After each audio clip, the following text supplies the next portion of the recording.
living this great life, you're doing everything you're supposed to do, but deep inside, when you look in the mirror at night, you know you are sad. And you are sad because your soul hurts, because you need God. When God becomes your ally, then no mortal man is worth fear or even respect. I will destroy any mortal man on the planet. I fear one person, and that is God alone. So God just broke your heart on purpose to show you that the way you're living your life and the man you are simply are not good enough. What have you changed since? You need to get up and work so hard that even in the eyes of God, he is proud of you. God loves his creations, which show him their true potential and beauty. By getting up and trying your absolute best and becoming a man of moral standing, he will reward you and bless you. You are wasting your energy. Heartbreak is unlimited motivation. If I was heartbroken, I'd be in the gym every morning. I'd be a beast. I'd be running. I'd be working. I couldn't sleep. I'd be an absolute animal. I became me through tedious, arduous, difficult, never-ending work. You're failing God. If you were the best version of yourself and you were waking up every day trying your absolute best to be a unique and special individual, then you would not be failing God any longer, and he would not plague you with this bad luck. And you need to become a formidable force of man that cannot be replaced or replicated anywhere else on God's green earth. That's what you must do. This is going to repeat endlessly. It's a cycle that will not fucking change until you take the message from God and become the man you're supposed to be. If you wake up each day and go, I don't owe anybody anything, I don't have to prove anything to anybody, then you are a loser, because you are absolutely not incorrect. You must prove yourself to other people. You must prove yourself to God. God hates the lazy. He can't stand them. If he gives you all these genetic dispositions and these natural God-given gifts, if you have 2 arms and 2 legs and you can think, and you're not trying your absolute best, that's the reason you're not lucky. He doesn't like you. He likes the people which show him the beauty of his own creation. He likes to give somebody building blocks and them to build something amazing. It's the best thing about being a man. You get to build who you are, right? You can decide if you want to be a funny comedian or a musician or a kickboxing world champion or fight the Matrix. You can decide whatever you want to be. I've never seen anybody dedicate themselves to something completely and fail. I've never seen somebody eat right, go to the gym every day, train really hard, and not be in good shape. I've literally never seen it. The universe is extremely giving. If you actually try and you actually want it and you're actually not making excuses, lying, talking shit, you're going to get what you want. So when I see people who don't have what they want, I consider them losers. And this may be elitist, I understand that. But if I put myself through endless pain to end up where I am, it's very hard for me to have sympathy on the man who's afraid of pain. You're avoiding pain. I've been through endless. I now have everything I've ever desired. You have none of the things you desire. Am I supposed to feel sorry for you because you took the easy way out? Am I supposed to look at you and go, oh, poor dude? No, you were a fucking coward. You didn't go through the shit I went through. You didn't put it on the line. So you deserve your substandard reality. Because if you actually wanted it and you actually tried, you'd have it. You could have anything you want. Universe is super giving. There's not a car I can't have. There's not a house I can't buy. If I want to go to a yacht, if I want to go to Antarctica, there's nothing I can't have. Bam. Because I've decided to become this man. It's the same for absolutely every single one of you at home. If you want it, you can have it. If you're sitting there saying, oh, but I tried my best and I still didn't get it, you're lying. You didn't try your best. That is a fucking lie. The universe gives it to everybody who genuinely tries. And I know that to be a fact because this world's competitive. We're all competing against each other. And the majority of people don't try. The world is hyper competitive. If you're going to be a man who's going to sit and say, I'm just sad, you are always going to lose in competition to men like me. Yeah. And there has to be losers for there to be winners. I am tired of sympathy. Sympathy doesn't work for anybody. I'm not going to sit here and be sympathetic for people who say they're too sad to try hard and be their best. Guess what?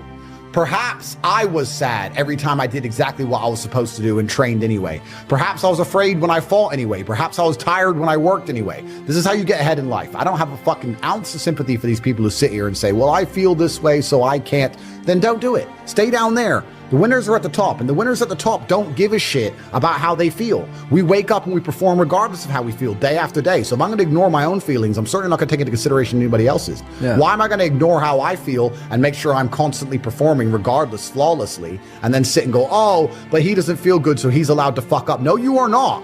You're not allowed to fuck up to your ancestors or to God or to yourself. You have to perform.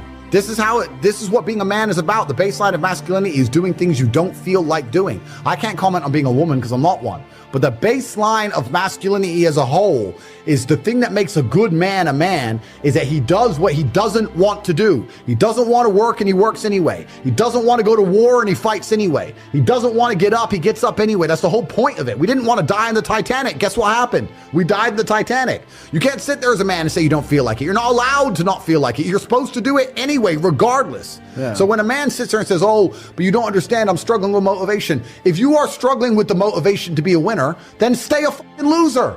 No problem. Stay a loser. Don't care. Because in my circle, there's no losers around me. Your energy is disgusting. I find it revolting. I don't like weakness around me, even near me. Even people coming up saying hello to me. If you're depressed, don't even shake my hand. I do not have time for losers on any regard. Winners only. If you're the person who wakes up, does work, is fantastic at it, and then takes 3 days off, you're going to lose. They say that hard work beats talent when talent doesn't work hard. That is completely true. You have to be consistent. You have to decide. Are you the kind of person who wants to make a lot of money in this life and live a life of freedom? Or are you the kind of person who wants to look back when he's 30 on his 20s or 40 on his 30s and look at that decade and go, what did I do with that decade? Well, I didn't get rich. I didn't travel the world and live like they do in Tate Confidential. What did I do? Well, I had a day off here, a day off there, a bunch of nothing days that amalgamate into this decade of nothingness, and you're just wasting your time. If you want to win, you need to be consistent. You don't need to be the smartest, not at all, but you have to be the guy who's there day after day. And I will guarantee you right now, IQ has nothing to do with how successful you'll be as a person. What is going to determine how successful you're going to be is, are you there every single day? Are you doing what you're supposed to do day after day? I can also apply this to sales. I knew guys who were terrible on the phone. Back in my day, sales used to have to call companies. I was smooth, I was the best. We had some other guys who were smooth. They'd land a deal, go buy a nice car, whatever, take a few days off, take it easy. We had people who were terrible. When I say terrible, I mean they had a thick Indian accent, didn't speak English that well, didn't know the script that well, didn't know the answers, but they were always in the top 20% of the company because they just hammered the phone. They just were on it. They needed to feed their family in Bangladesh. They didn't give a fuck. They were just calling. That's it, day after day. When you're on lunch break, he's on the phone. You can win with hard work alone. And that's what's amazing about the universe when I say that.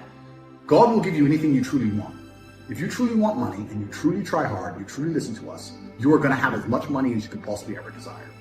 But if you think you want money, but you kind of want something else, or if you're arrogant, or if you're lazy, you're going to end up somewhere in the middle if you're lucky and talented. And if you're not talented, you're going to end up in the middle. So you don't want to be a normal dude, because when you're a normal dude, you're a loser. You don't get to do amazing things.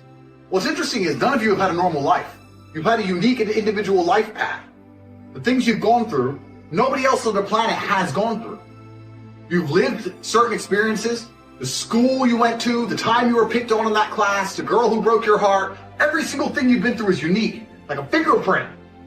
A completely unique life. And somehow you've managed to stay completely non-unique. It's almost impressive how you can have a completely unique life experience and still end up average. How the fuck did you do that? Your life's different than everyone else's, and you still look and talk and sound and act like everybody else. Like a dummy. That happened because you have not paid enough attention into analyzing your life. Self-analysis. Every single time something good happened to you, every single time something bad happened to you, you've not spent enough human hours sitting and thinking and trying to work out why it happened. How to make sure the good things happen more often, how to make sure the bad things happen less often. What was God trying to teach you? He was trying to teach you something. You think, oh, I just got scared. No! God sent you a lesson, but you didn't pay any attention to it. Do you understand? Everything that's happened to you has been sent from God himself to guide you on a unique path. Everything good and everything bad. And the point of the unique path is that you end up a unique person. But you are failing. God is unhappy.